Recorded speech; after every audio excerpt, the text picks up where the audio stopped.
Hello everyone, welcome back. आज की इस वीडियो में हम बात करने वाले हैं आपके अकाउंट के एक कंप्लीट फास्ट ट्रैक रिवीजन के बारे में। अगर आप ये सोच रहे हो सर आज की इस डेट में ये फास्ट ट्रैक रिवीजन क्यों, उसका सिंपल सा रीज़न है, आपसे शेयर कर देता हूँ। आज जब आप मॉर्निंग में वीडियो देख रहे हो तो आज दोपहर में 2 से 5 ICAI अरेंज कर रहा है आप लोग के लिए एक मॉक टेस्ट पेपर, जो कल ही शाम को मैंने आपको टेलीग्राम पे ऑलरेडी अपडेट कर दिया था। तो सर आज आपका अकाउंट्स का दोपहर में मॉक टेस्ट पेपर होने वाला पूरे 3 घंटे का। तो सर ऐसा कैसे पॉसिबल है कि हम लोग आपके लिए कुछ वर्क ना करें। तो हमने आपके लिए प्लान किया है complete fast track revision. Sir क्या ये फास्ट ट्रैक रिवीजन, आपके मन में क्वेश्चन होगा ना, 4 से 5 घंटे का है? बिल्कुल नहीं। सर क्या इस फास्ट ट्रैक रिवीजन में सारे चैप्टर कवर होंगे? मेजॉरिटी, यूं कहूं तो 100% चैप्टर कवर करने वाला हूं। अब एक क्वेश्चन और आ रहा होगा, सर आज की इस वीडियो में करेंगे क्या? तो आपके जितने चैप्टर इंक्लूडिंग थ्योरी वहां से स्टार्ट करूंगा, न्यूमेरिकल तक जाऊंगा। एक रात पहले मैं वीडियो ऑलरेडी प्लान कर रहा हूं। एक आज आपको वीडियोस नहीं मिले थे, मैं यही सोच रहा था आपके लिए क्या ऐसा प्लान करूं कि आपका जो मॉक टेस्ट होने वाला है उसमें आप अपना बेस्ट दे के आओ। तो आपको बहुत सारे चैप्टर आपने पढ़े हैं, नहीं पढ़े दिमाग से निकाल दीजिए। हर वो की पॉइंट्स बताने वाला हूं जो एग्जामिनेशन में बैठोगे तो जहां पे गाड़ी अटकती है ना, बीइंग अ स्टूडेंट मुझे पता है कि क्या क्या प्रॉब्लम फेस करते हो आप लोग, तो सारे पॉइंट डिस्कस करने वाला हूं। स्टार्ट करते हैं सबसे पहले चैप्टर से, थ्योरी से।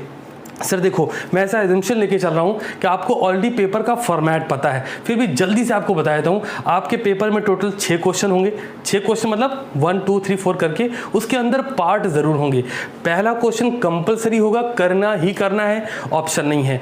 बाकी बचे 5 क्वेश्चन में से एनी 4, कोई भी 4 करने हैं। तो शुरू का जो 15 मिनट मिलता है ना सिलेक्शन के लिए, सबसे पहला काम वो कौन सा क्वेश्चन है जिसके 2 या 3 पार्ट, जो पार्ट में आया है वो आपको बिल्कुल नहीं आते या फिर आप कंफ्यूज हो, और उसके कंपैरिजन में जो बाकी 4 क्वेश्चन है वो आपके स्ट्रांग है। पेंसिल से पहले उसको कट कर दीजिएगा, जो आप अटेम्प्ट नहीं करने वाले उसके कंफ्यूजन के साथ स्टार्ट नहीं करना, पहली चीज।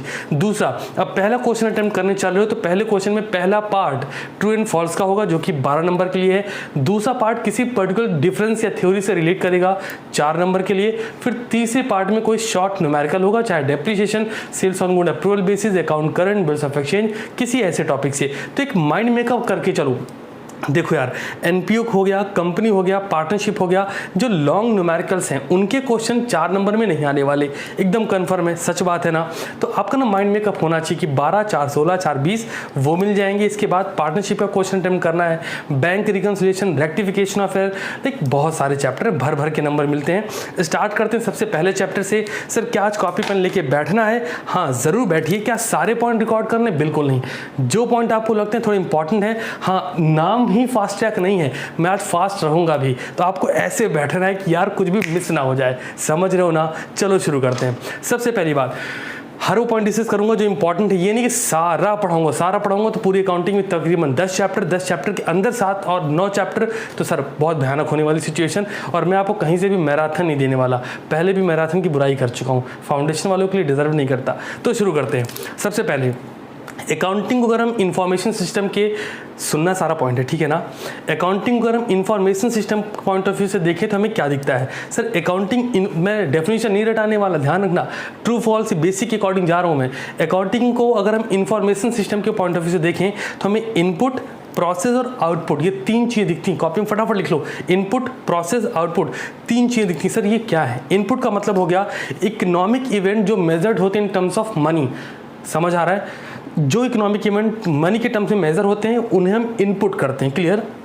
सर इनपुट के बाद अगला स्टेप क्या था? प्रोसेस। प्रोसेस का मतलब होगा रिकॉर्डिंग, क्लासिफाइंग, समराइजिंग, इंटरप्रेटिंग, ये सब हम क्या कर रहे हैं? हम उसको प्रोसेस में डाल रहे हैं। मनी टर्म्स में आया, इनपुट हुआ, क्लियर ना, मनी टर्म्स में था, इनपुट करा, फिर प्रोसेसिंग क्या करी? रिकॉर्डिंग किया, क्लासीफाई किया, समराइज किया, रिकॉर्ड में प्रोसेस हो गया। आउटकम क्या है sir? Communicating to information to users, हम इंफॉर्मेशन जो भी है उसको हम यूजर्स को कम्युनिकेट कर देंगे। अगला सवाल, सर यूजर कितने टाइप के हैं? 2, इंटरनल और एक्सटर्नल, क्लियर ना। ऑब्जेक्टिव ऑफ अकाउंटिंग जल्दी से बात कर लेते हैं। सबसे पहला सिर्फ लाइन नहीं पढ़ूंगा, उसके डेप्थ में भी जाऊंगा। सिस्टम रिकॉर्डिंग ऑफ ट्रांजेक्शन, अगर हम एक सिस्टमैटिक ट्रांजेक्शन को रिकॉर्ड करते हैं उसे हम क्या बोलते हैं, बुक कीपिंग।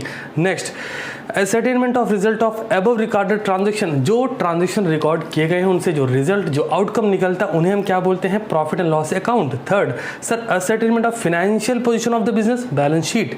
फिर बात आती है providing information to the use of rational decision making, अगर हम जो रैशनल डिसीजन मेकिंग के यूजर्स हैं उनको इंफॉर्मेशन प्रोवाइड कर रहे हैं तो उसे हम बोलते हैं फाइनेंशियल रिजल्ट। आखिरी पॉइंट पे, to know the solvency position, हम सॉल्वेंसी पोजीशन किसी बिजनेस की क्यों जानना चाहते हैं, सो दैट वो बिजनेस लॉन्ग टाइम या शॉर्ट रन में अपनी लायबिलिटीज को पे ऑफ कर पाएगा या नहीं कर पाएगा। अब बात आती है सर डिफरेंसेस की, बुकिंग अकाउंटिंग आप कर लोगे, बेसिक सा डिफरेंस है, अकाउंटिंग का डेफिनेशन नहीं रटाने वाला हूं। अब एक टर्म है, 3 टर्म में कौन सा टर्म ब्रॉड है, अकाउंटेंसी ब्रॉडर टर्म में है, अकाउंटिंग उससे छोटा और बुक कीपिंग सबसे छोटा। अब बात है सर टाइप्स ऑफ अकाउंटिंग की, तो financial, cost management, tax, social responsibility, human resource accounting, इतने टाइप की अकाउंटिंग है। सर यूजर्स कौन कौन से हैं, शॉर्ट टर्म है, शॉर्ट टर्म क्रेडिटर्स हो गए, लॉन्ग टर्म क्रेडिटर्स हो गए, इन्वेस्टर्स हो गए, मैनेजमेंट हो गया, एम्प्लॉई, कस्टमर, गवर्नमेंट एजेंसीज और साथ साथ पब्लिक, ये यूज़ करती है आपकी अकाउंटिंग इंफॉर्मेशन को। अब सवाल ये आता है सर अकाउंटिंग में कुछ लिमिटेशंस हैं क्या, बिल्कुल है। सबसे पहली, इग्नोर द क्वालिटेटिव इवेंट या क्वालिटेटिव एलिमेंट्स, मतलब ये अगर आपका एम्प्लॉय बहुत ऑनेस्ट है तो अकाउंटिंग कहती फर्क नहीं पड़ता है ना। Second point, not free from biased, आप एक अकाउंटेंट हैं तो आप बायस्ड हो सकते हैं क्योंकि मशीनरी सिस्टम अप्लाई नहीं हो रहा और मशीन में भी अकाउंटेंट ही एंट्री करने वाला है। Third, ignore price level changes, अगर प्राइस का कोई चेंजेस हो रहा है तो अकाउंटेंसी सीधे सीधे इग्नोर कर देता है। अगर आपके माइंड में क्वेश्चन क्यों, तो 2 नंबर में क्वेश्चन बन सकता है। हिस्टोरिकल कॉस्ट की अगर हम बात करें तो assets always record historical value, मतलब जिस वैल्यू पे परचेस की गई उस वैल्यू पे लिखी जाती है, उस वैल्यू पर ही डेप्रिसिएशन चार्ज होता है according to limitation of accounting. Next point है estimated position not real position, accounting हमेशा एस्टिमेटेड पोजीशन की बात करती है कि अप्रॉक्स कितना होना चाहिए, real position next point, danger of window dressing, accounting क्या कर रही होती है, विंडो ड्रेसिंग, दिखावा ज़्यादा है सर, क्यों ऐसा, अगर मैनेजमेंट डिसाइड कर ले तो वो रॉन्ग फिगर, आर्टिफिशियल फिगर को इंटीमेट कर सकता है विच इज़ कम्प्लीटली रॉन्ग। अगला पॉइंट आता है सर अकाउंटिंग कितने बेसिस की है, आपके लिए 2 ही बेसिस समझो, cash basis, accrual basis. Cash basis क्या है, जहाँ पर सारे ट्रांजेक्शन जो कैश से रिलेट करते हैं उन्हें रिकॉर्ड किया जाता है। सर एक्रूअल बेसिस क्या है, जहाँ पर क्रेडिट और कैश दोनों रिकॉर्ड हो सकते हैं, ठीक है ना। तो एक्रूअल बेसिस की बात आती है जब भी, तो एक चीज़ दिमाग में रखना, ये सारी बातें रेवेन्यू नेचर पर डिपेंड करेगी, ठीक है। तो हम क्रेडिट वे में भी बोल सकते हैं कि क्रेडिट ट्रांजेक्शन एक्रूअल में, कैश ट्रांजेक्शन कैश बेसिस में। सर अब बात आती है accounting principle, concept and convention की। ध्यान से सुनते चलना सारी चीज़ों को, क्योंकि यहाँ से तकरीबन 4 क्वेश्चन, 4 नंबर के क्वेश्चन बनते हैं अकाउंटिंग कॉन्सेप्ट और प्रिंसिपल से। सबसे पहला है, अच्छा क्वेश्चन कैसे बनेगा, आपसे ये नहीं पूछेगा कि ये बताओ इसकी डेफिनेशन क्या है, ट्रू फॉल्स में क्या आएगा, एक प्रॉपर स्टेटमेंट होगा, उस स्टेटमेंट में आपसे बोलेगा कि यहाँ पे कौन सा अकाउंटिंग कॉन्सेप्ट इंप्लीमेंट हुआ है या फिर यहाँ पे कौन सा अकाउंटिंग कॉन्सेप्ट वॉयलेट किया गया है। तो जल्दी से जान लो। Point number 1, in basic like business entity concept क्या है sir, business enterprise is separate identity from its owner, business is always separate from its owner, business अलग है, ओनर अलग है, entity will be recorded in business.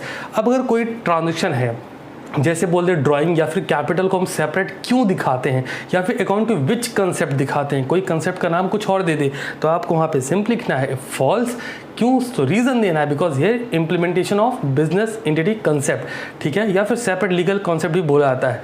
अगला money measurement concept, ये concept कहता है वो ट्रांजेक्शन, वो इवेंट ही रिकॉर्ड किए जाएंगे जिन्हें हम मनी में वैल्यू कर सकते हैं, बाकी को छोड़ दिया जाएगा। फिर आता है पीरियोडिसिटी कंसेप्ट, ये कंसेप्ट कहता है accounting should be start and close after the period, मतलब 1 अप्रैल टू 31 मार्च के अकाउंटिंग ईयर लेना पड़ता है, ठीक है ना। अगला पॉइंट आता है आपका matching concept, revenue match with expenses of the same accounting year to know the profit and loss of the business, मतलब साफ है जिस भी फाइनेंशियल ईयर की हम बात करें उस एक फाइनेंशियल ईयर के इनकम को उस एक फाइनेंशियल उसी ईयर के एक्सपेंसेस से मैच करेंगे सो दैट प्रॉफिट या लॉस की प्रोबेबिलिटी को हम जान पाएँ उस अकाउंटिंग ईयर के लिए। कौन करेगा ये मैचिंग कंसेप्ट। अगला आता है cost concept, the value of an assets to be determined on the basis of historical cost, तो ये ध्यान रखना इसको 2 नंबर के लिए। In other words acquisition concept भी बोलते हैं, ये नोट कर लो, कॉस्ट कंसेप्ट को क्या बोलेंगे, एक्विजिशन कंसेप्ट, ठीक है।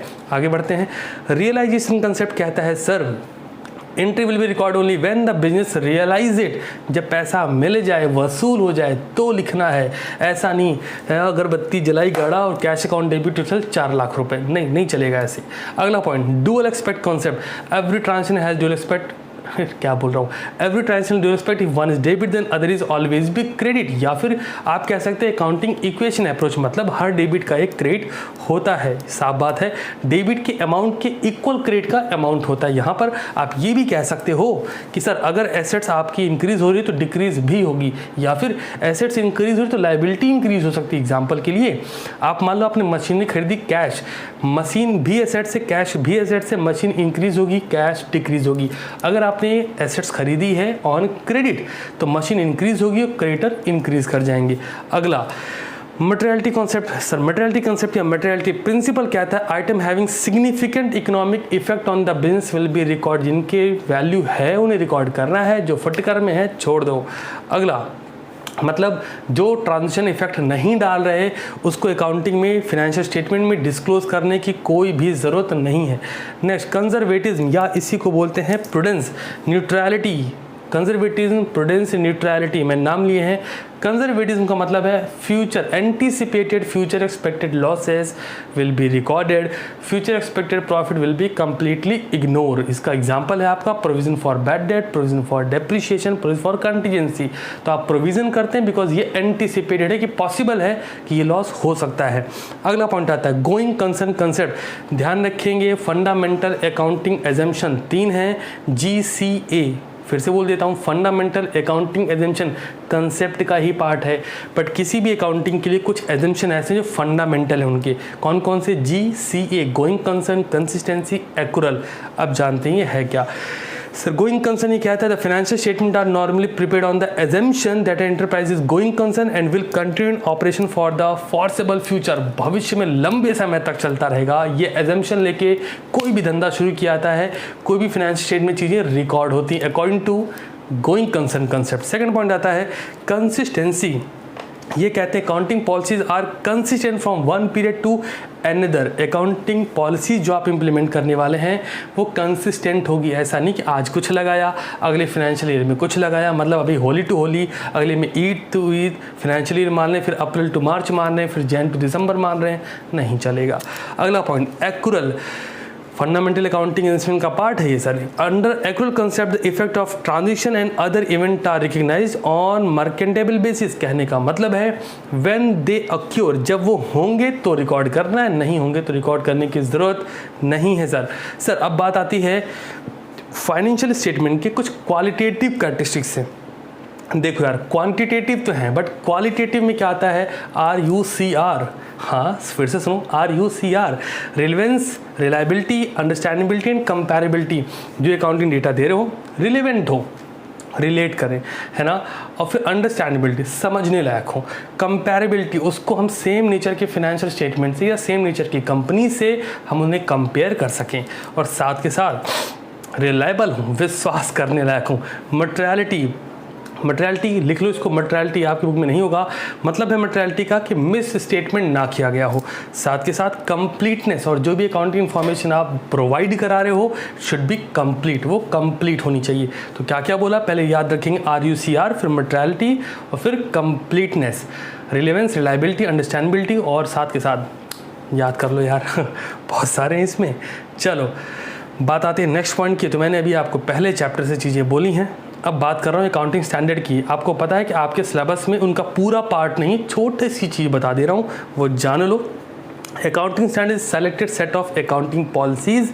अकाउंटिंग स्टैंडर्ड क्या है, अकाउंटिंग पॉलिसीज का सेलेक्टेड सेट है, ठीक है, पहली बात। दूसरा, broad guidelines regarding the principle and methods to be chosen out of several alternative, और ये गाइडलाइंस है कि कौन सा मेथड आपको कब चूज करना है, कैसे।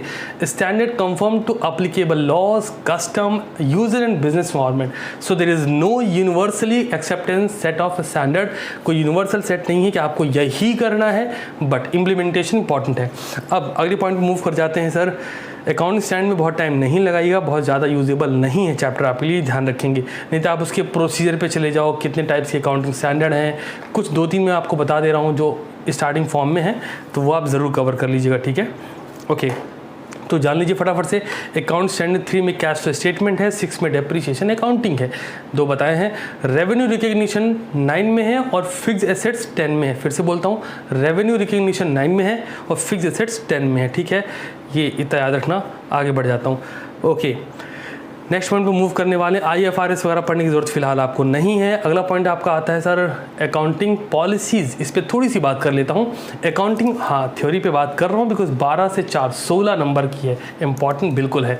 तो इसके बाद न्यूमेरिकल पे जब आएंगे तो धमाल मचाएंगे, चिंता ना करिए। Accounting policy refer to specific accounting principle and methods of applying these principle adopted by enterprises. Accounting policy क्या है? जब कोई इंटरप्राइज किसी प्रिंसिपल को इम्प्लीमेंट करता है, उसके लिए हम जो पॉलिसी फॉर्मुलेट करते हैं, बनाते हैं in preparation presentation of financial statement, so that हम फाइनेंशियल स्टेटमेंट को प्रेजेंट कर पाएं, प्रिपेयर कर पाएँ, उल्टा है, प्रिपेयर कर पाएँ देन प्रेजेंट कर पाएँ। अब कुछ एक जल्दी सी बात बताता हूँ इसमें। Examples of some of the areas in which different accounting policies are adopted by enterprises. आपको ये जानना जरूरी है कौन कौन से एरियाज में अकाउंटिंग पॉलिसीज को इंटरप्राइजेज ने अडॉप्ट कर रखा है। तो मैं 4-5 एग्जाम्पल जल्दी से बोल देता हूँ। जैसे अगर आपको डेप्रिसिएशन का मेथड लगाना है तो अकाउंटिंग पॉलिसी बताइए कैसे।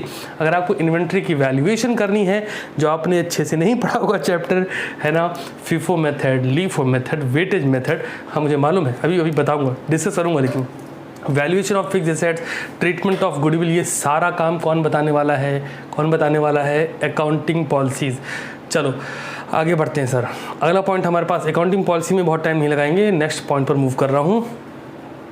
ओके, अब बात आती है डिसिप्लिन की। सर देखो सिंपल सी बात है, थ्योरी बहुत डेप्थ नहीं जाना, हाँ लेकिन स्टार्टिंग जो चैप्टर है उनको ज़रूर कर लेना। अब बात आती है वैल्यूएशन प्रिंसिपल। देखो वैल्यूएशन प्रिंसिपल में कॉस्ट वाला टॉपिक है ये, जहाँ हम आपको 4 बातें बताएंगे। सबसे पहला हिस्टोरिकल कॉस्ट। हिस्टोरिकल कॉस्ट को ऐसे समझो, जब भी हम किसी एसेट्स की बात करते हैं उसकी वैल्यूज़ को जो रिकॉर्डिंग करी जाती है उसकी हिस्टोरिकल कॉस्ट पे की जाती है, ना कि मार्केट प्राइस पे। स्टेटमेंट सुन लीजिए। The assets are recorded at the amount of cash or cash equivalent paid or incurred or fair value of assets at the time of acquisition. जब खरीदा था जितने का था उतने में लिखना है। अब उसकी मार्केट वैल्यू कम हो गई, ज़्यादा हो गई, मैटर नहीं करता। हिस्टोरिकल कॉस्ट या वैल्यू ऑफ प्रिंसिपल ही कहता है उसे उसकी एक्विजिशन वैल्यू पे लिखो। Second, current cost. The assets are recorded the amount of cash cash equivalent would have to be paid if the same or an equivalent assets way. हम बड़ी सारी लाइन है, आसान शब्दों में, जब भी एसेट्स की वैल्यूएशन कर रहे हो on the time of sale, ध्यान रखेंगे एसेट्स वैल्यू तभी करी जाती है जब उसकी सेल हो रही हो या फिर बिजनेस आपका डिसॉल्व हो रहा हो, वाइंडिंग अप हो रहा हो। मतलब साफ है, अगर आपका बिजनेस डिसॉल्व हो रहा है, समाप्त हो रहा है, तो भी आपको एसेट्स बेचनी पड़ेगी। और अगर आप वैसे एसेट्स बेच रहे हो तो आप उसको रियलाइजेबल वैल्यू निकालोगे, ठीक है ना। अगला पॉइंट है वही है रियलाइजेबल वैल्यू, जो मैंने आपको पहले बता दिया। Assets are record at the amount, liabilities are record the undiscounted amount.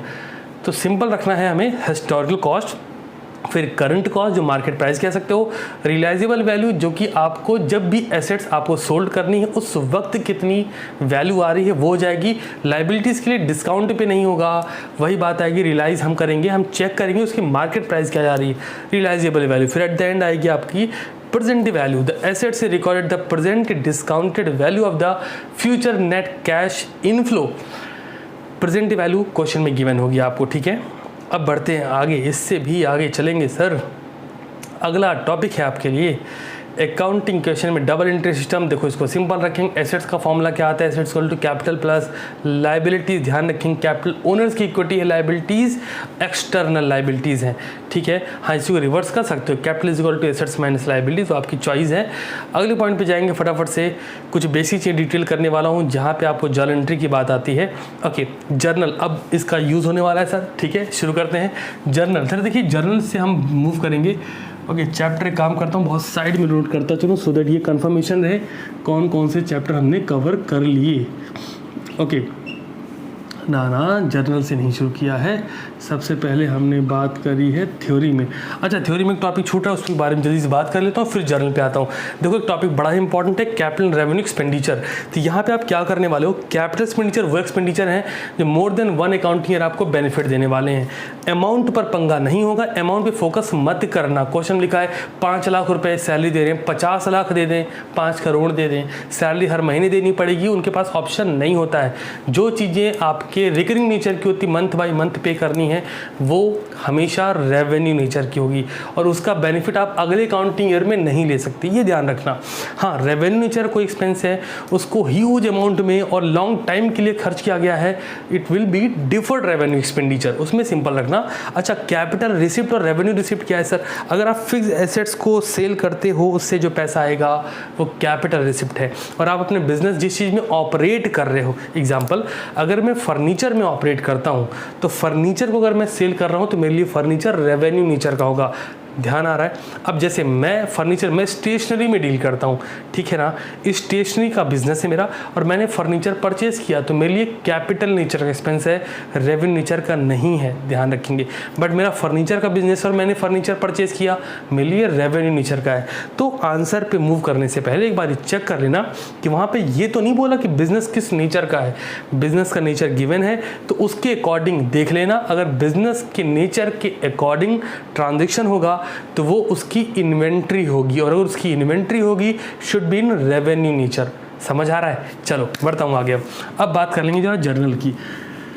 Okay sir, journal के पॉइंट पे जाने से पहले जल्दी से एक छोटी सी अप्रोच जिसको हम बोलते हैं modern approach. Okay sir, modern approach क्या कहती है? एंट्री करने के लिए हमें मॉडर्न एंट्री अप्रोच लिखना है। क्या लिख रहा हूँ? Modern approach. Okay, modern approach कहती है कि एसेट्स अगर इंक्रीज़ हो या फिर एक्सपेंस अगर इंक्रीज़ हो तो इंक्रीज़ होने पे इन्हें डेबिट करें और डिक्रीज़ होने पे इन्हें क्रेडिट कर दें। वहीं लायबिलिटीज़ और इनकम, अब इन दोनों की बात करी जाए तो इनके इंक्रीज़ होने पे क्रेडिट और डिक्रीज़ होने पे डेबिट। सर फटाफट से कुछ ट्रांजैक्शन की बात कर लेते हैं जहाँ पे आपके माइंड में क्लैरिटी होनी चाहिए कि आखिर ये हो कैसे रहा है। जैसे रटना मत, चीज़ों को ये ध्यान रखना। जैसे कुछ बेसिक पॉइंट बताता हूँ आपको। मैंने टाइप्स ऑफ जर्नल एंट्री वाला वीडियो भी बनाया था, अगर ना मिले तो सर्च कर लेना यूट्यूब पे। अगर किसी को जर्नल एंट्री में बहुत ज़्यादा प्रॉब्लम है तो, अदरवाइज कोई ज़रूरत नहीं है। टाइप्स ऑफ जर्नल एंट्री आगे CTC क्लास से लिखोगे डेफिनेटली मिल जाएगा। मसा कवर करना 7 टाइप की जर्नल एंट्री है, बट मैं यहाँ पे कवर करने वाला हूँ, वो सुनो पहले। Example, okay, depreciation on machinery. Sir जल्दी से समझो, डेप्रिसिएशन मशीन पे लगेगा तो क्या होगा? डेप्रिसिएशन क्या है? एक्सपेंस है, बढ़ रहा है, डेबिट करो। मशीन क्या है? एसेट से घट रही है, क्रेडिट कर दो। अच्छा दूसरा सुनो, सैलरी आउटस्टैंडिंग। सैलरी क्या है? एक्सपेंस है, बढ़ रही है, डेबिट करो। आउटस्टैंडिंग क्या है? लायबिलिटी, बढ़ रहा है, क्रेडिट करो। एंट्री क्या निकली? Salary account debit to outstanding salary. चलो तीसरा सुनो, interest on capital. Interest on capital, एक बात ध्यान रखेंगे, हम बिजनेस एंटिटी कंसेप्ट के अकॉर्डिंग एंट्री करते हैं। मतलब साफ है, एंट्री कहाँ होनी है? बिजनेस में होनी है। तो जब आप इंटरेस्ट पे करोगे कैपिटल पे, तो कैपिटल क्या है? लायबिलिटी सर, बढ़ रही, क्या होगा? क्रेडिट कर देंगे। और इंटरेस्ट ऑन कैपिटल क्या है? एक्सपेंस है, बढ़ रहा है, डेबिट कर देंगे। समझ आ रहा है? अगला पॉइंट ले लो। चलो, प्रीपेड सैलरी। सर प्रीपेड क्या है? एसेट्स है, बढ़ रहा है, डेबिट करो। सैलरी क्या है सर? वो कम हो रही है क्योंकि आपने प्रीपेड कर दिया है। तो जब भी खर्चे कम होंगे तो क्या करना है? क्रेडिट कर देना है। समझ आ रहा है? तो इस तरीके से आप कोई भी एंट्री बहुत आसानी से परफॉर्म कर लेंगे। बैड डेब्ट recover sir, cash account debit to bad डेब्ट रिकवर्ड। क्यों सर? कैश एसेट से पैसा आ रहा है, कैश एसेट्स बढ़ रही है, डेबिट। बैड डेब्ट रिकवर क्या है? क्योंकि जो लॉस हुआ था वो कम हो रहा है, खर्चे कम हो रहे हैं, ऐसे समझो क्रेडिट करो। या पैसा मिल रहा है तो इनकम आपकी बढ़ रही है, ऐसे बढ़ रही है तो क्रेडिट करो। आप ऐसे समझ लो, जो माइंड में आए वो क्लियर करो। अगला, अगर आपको एक ही ट्रांजेक्शन में ये बोल देता है क्वेश्चन, परचेज सेल्स से आता है, उसको दिमाग में रखना। मान लो परचेज की वैल्यू आ रही है या फिर सेल्स की वैल्यू आ रही है, उस एक ही ट्रांजेक्शन में ये भी बोल रहा है कि आप कुछ पैसे नहीं दे रहे हो, ये भी बोल रहा है ट्रेड डिस्काउंट भी है, ये भी कह रहा है कैश डिस्काउंट भी है। सिंपल सा कंसेप्ट रखना, total value minus trade discount minus जो क्रेडिट की वैल्यू आ रही है। सर क्या होगा सर इससे? आप कैश डिस्काउंट देते हो कैश पेमेंट पे। समझ आ रहा है? मान लो आपका है 1 लाख रुपए, तो 1 लाख रुपए लिखो टोटल वैल्यू। कहता है भाई इसमें 20% का ट्रेड डिस्काउंट है, माइनस करो 20% ट्रेड डिस्काउंट, कितना बचा? 80,000 रुपये। अब बोलता है कि भाई इसमें 40% उन्होंने पे कर दिया है, तो आप क्या करोगे? 40% नहीं माइनस करोगे, 60% माइनस करोगे। अब जो पैसा आया वो आप पे कर रहे हो, तो डिस्काउंट किस पे चार्ज होगा? जो पे, भाई कैश डिस्काउंट कैश पेमेंट पे ना। अब कैश पेमेंट पे कैश डिस्काउंट चार्ज करो, जो पैसा आ रहा लिख दो। अच्छा, एंट्री के लिए जाएंगे तो कैसे करेंगे? अगर परचेज कर रहे हो तो परचेज अकाउंट डेबिट, क्यों? खर्चा कर रहे हो, ऑब्वियस सी बात है, खर्चे बढ़े तो डेबिट करना है। इसके बाद परचेज किया, डिस्काउंट मिला, ट्रेड डिस्काउंट की एंट्री नहीं करते, कैश डिस्काउंट करते हैं, टू डिस्काउंट रिसीव या टू कैश डिस्काउंट रिसीव्ड। कुछ पैसा नहीं दिए हो तो वो क्रेडिटर, उसका नाम लिखो बेचारे का, टू क्रेडिटर। कुछ पैसा दे दिए हो तो कैश आपकी एसेट्स घटी है तो टू कैश, सिंपल रखना, कंफ्यूज मत होना। इस तरीके से आप जर्नल एंट्री में कोई भी ट्रांजेक्शन मत सा करके आओगे। अच्छा एक बात और, जर्नल से लेजर में जाना है, लेजर से ट्रायल बैलेंस में जाना है, अलग मत करना। जर्नल से लेजर में कैसे जाओगे, एंट्री कर रहे हो cash account debit to sale, जल्दी सुन लो, अभी लेजर बोलने वाला हूँ यहाँ पे, ठीक है ना, ओके। लेजर बनाने को नहीं आता, ये ध्यान रखना, आपकी अप्रोच होनी चाहिए बस उसकी। तो लेजर यहाँ सुनो जल्दी से। सर फास्ट ट्रैक में बहुत फास्ट ट्रैक है, ये उन्हीं के लिए वर्क करने वाला है जिन्हें थोड़ा तो पढ़ रखा है, स्पीड से मैच करने वाले हैं, ठीक है ना। लेजर, सर लेजर में क्या करने वाले हैं, 2 चीज़ दिमाग में रखेंगे, मैं आपको बेसिक से बता दे रहा हूँ। Cash account debit to sales एक एंट्री ये है, purchase account debit to cash एक एंट्री ये है। क्या करने वाले हो, अगर आप कैश का अकाउंट बना रहे हो, दिमाग में एक बात रखना है, जिसका अकाउंट बना रहे हो अगर वो डेबिट है तो साथ वाला डेबिट में, अगर वो क्रेडिट है तो साथ वाला क्रेडिट में कर देता हूँ। कैश अकाउंट बना रहा हूँ, कैश डेबिट है, साथ वाला डेबिट में। कैश का अकाउंट बना रहा हूँ, कैश क्रेडिट है तो साथ वाला क्रेडिट में, और आखिरी में करना है हमें बैलेंसिंग। अब बात आती है सर ट्रायल बैलेंस की। ट्रायल बैलेंस के लिए जो अप्रोच यहाँ लिखी है इतना ही है। क्या मतलब हुआ सर, एसेट्स एक्सपेंस को डेबिट में लिख दो, लायबिलिटी इनकम को क्रेडिट में लिख दो। फिर से बता देता हूँ, एक बार क्वेश्चन आ चुका है, ध्यान रखना। ट्रायल बैलेंस कैसे करना है अपने को, ट्रायल बैलेंस कैसे करना है सर, ट्रायल बैलेंस के लिए एसेट्स और एक्सपेंस को डेबिट कॉलम में दिखा दो, लायबिलिटी और इनकम को क्रेडिट कॉलम में दिखा दो, खुद ब खुद दोनों मैच कर जाएंगे, कंफ्यूज मत होना, बहुत आसान है। अगर नहीं मैच हुआ तो दोबारा, तिबारा, चौबार, जितनी बार चेक कर लो, मैच होना चाहिए। फिर भी नहीं हो रहा और आप कन्फर्म है सर जो कंसेप्ट है वही मेरा सही, तो जितने का डिफरेंस जिस साइड में है वहाँ सस्पेंस अकाउंट ओपन कर देना। समझ आ रहे हो, अगर आपको अपने कॉन्फिडेंस है, आपके कंसेप्ट पे सही लगाए हो, फिर भी अमाउंट नहीं आ रहा, उतने का सस्पेंस अकाउंट ओपन करके छोड़ देना। पड़ोसी की हेल्प मत लेना, मॉक टेस्ट पेपर है, यहाँ पे दाव मत खेलो, यहाँ पे सिर्फ दिमाग खेलो। तो बढ़ते हैं आगे सर, अगला टॉपिक है हमारे पास कैश बुक। कैश बुक, अभी कैश बुक में देखो सिंगल डबल ट्रिपल, सिंगल से कोई पंगा है ही नहीं, आना नहीं है। डबल ट्रिपल में बात करेंगे, डबल में भी नहीं, हाँ डबल पे ही बात करो, ट्रिपल पे बहुत जाने की जरूरत नहीं है, बिकॉज डिस्काउंट पे बात नहीं होती। और अगर डिस्काउंट आ भी गया, अमाउंट तो शो कर देना, डिस्काउंट कॉलम को कभी बैलेंस नहीं करते, इतना क्लियर। अब बात करते हैं सीधे कैश बुक बनाते कैसे हैं। डेबिट साइड में जितनी रिसिप्ट भर दो, क्रेडिट साइड में जितने पेमेंट है भर दो। पहली बात क्लियर, साफ है, सेल हुआ, रिसीव हुआ डेबिट साइड, परचेज हुआ, पेमेंट हुआ क्रेडिट साइड। अब इसके बाद 2 चीज़ें जहाँ पे बच्चे फंसते उन पर बात करता हूँ, आप भी नोट करते चलो, ज़रूरत की चीज़ें हैं सर ये सब। कैश बुक में बच्चे 2 चीज़ों पे फंसते हैं, पहला है कॉन्ट्रा एंट्री, दूसरा है डिपॉजिट ऑफ डिफरेंस अमाउंट। ओ जी समझ में आ रहा है, वही वाला जो आपके दिमाग में, मतलब ये है पूरा क्वेश्चन दिया होगा, क्वेश्चन के आखिरी में एक लाइन लिख देंगे। लाइन क्या रहेगी कि after retaining this balance remaining balance will be deposited to bank account. मतलब ये है कहने का, क्वेश्चन बोलेगा 5,000 रुपये 10,000 रुपये कुछ पैसा दे देगा, इतना कैश में बचाने के बाद कैश का जो बाकी बैलेंस है उसे बैंक में डिपॉजिट कर दे रहे हैं। पहले कॉन्ट्रा की बात कर लेता हूँ। कॉन्ट्रा 2 ही सीन में होता है, पहला डिपॉजिट, दूसरा विदड्रॉ। लेकिन विदड्रॉ नहीं, पूरा जानो, फॉर ऑफिस यूज़। समझ आ रहा है ना, क्योंकि सिर्फ विदड्रॉ लिखा है तो ड्राइंग है, उसको यहाँ पे इंप्लीमेंट मत करना। ऑफिस यूज़ के लिए तो एजम्पशन लेना, हाँ भाई ये कॉन्ट्रा है। तो डिपॉजिट में क्या करने वाले, सिंपल सी entry, bank account debit to cash. Withdraw में रिवर्स मार दो, cash account debit to bank. अब दिमाग चलाओ, जैसा मैंने बोला कैश बुक भी एक लेजर का ही फॉर्मेट है। क्या करने वाले हो, अगर आप डिपॉजिट कर रहे हो तो हो रहा है बैंक टू कैश, समझ आ रहा है, लिखो टू कैश। डेबिट क्या है, बैंक, तो बैंक के अमाउंट में लिख दो, क्लियर। अब बैंक टू कैश एंट्री थी, लिखो बाई बैंक, समझ आ रहा है। कैश को बेस बनाओगे ना, बाई बैंक। क्रेडिट क्या है, कैश, कैश के पे पैसा लिख दो, सिंपल है। अच्छा ऑफिस के लिए अगर विड्रॉ करा है तो एंट्री क्या बनी, cash account debit to bank. Approach हमेशा टॉप वाले से लो, कैश डेबिट है तो बैंक को किधर लिखो, डेबिट साइड में। डेबिट क्या है, कैश, तो अमाउंट किधर जाएगा, जो डेबिट है उसके अमाउंट कॉलम में घुसाना, सिंपल। जिसको बेस बनाओगे उस कॉलम में अमाउंट रखना, उस साइड में अमाउंट रखना। जैसे एंट्री थी cash account debit to bank, bank हो रहा था क्रेडिट। समझ रहे हो, बहुत स्पीड तो नहीं हो रही तो है, मैनेज करो यार, क्योंकि नहीं बहुत बड़ा लेक्चर बन जाएगा। Cash account debit to bank है, बैंक हो रहा है क्रेडिट, ठीक है, बैंक क्रेडिट हो रहा है तो कैश किधर जाएगा, क्रेडिट साइड में। और हम बेस किसको बना रहे थे, बैंक को। अगर हम बैंक को बेस बना रहे थे तो अमाउंट किधर लिखेंगे, क्रेडिट साइड में। किस में लिखेंगे, जिसको बेस बना रहे हो, मतलब बैंक कॉलम में, ठीक है ना। डिपॉजिट ऑफ डिफरेंस अमाउंट, क्या करना है सर इसमें, देखो इसमें सिंपल सा तरीका है, कैश के डेबिट साइड को ऐड करो, कैश के क्रेडिट साइड को माइनस कर लो। अब मान लो माइनस करने पे बच रहा था 17,000 रुपये। क्वेश्चन कहता है after retaining 5,000 rupees remaining balance will be deposited in bank account. तो मान लो इनकी बात क्या दिक्कत है, कितना कह रहे हैं बैंक में भेजने को, 12,000 रुपये। अब बैंक में डिपॉजिट करने का मतलब कौन सी एंट्री, कॉन्ट्रा एंट्री। तो 12,000 की मस्त सी कॉन्ट्रा एंट्री करो।